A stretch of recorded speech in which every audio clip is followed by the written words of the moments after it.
Welcome to another of my videos where I work through and explain A-level physics multi-choice questions. If you want to try to answer this question yourself, pause the video now. If you got the answer A, well done. If you'd like to hear my explanation and how I found the answer, please continue watching. Water waves of wavelength lambda and wave speed v are related by v is equal to the square root of k over lambda, where k is a constant. What is a possible SI, that's a standard unit for k?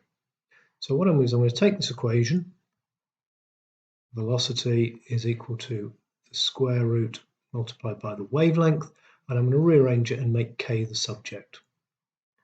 So k is equal to v squared over lambda.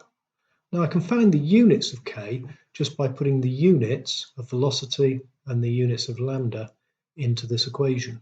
So the units of velocity are meters per second, but the velocity is squared. So the units of velocity squared will be meters squared per second squared, and then I'm dividing the whole thing by the wavelength, which is in meters.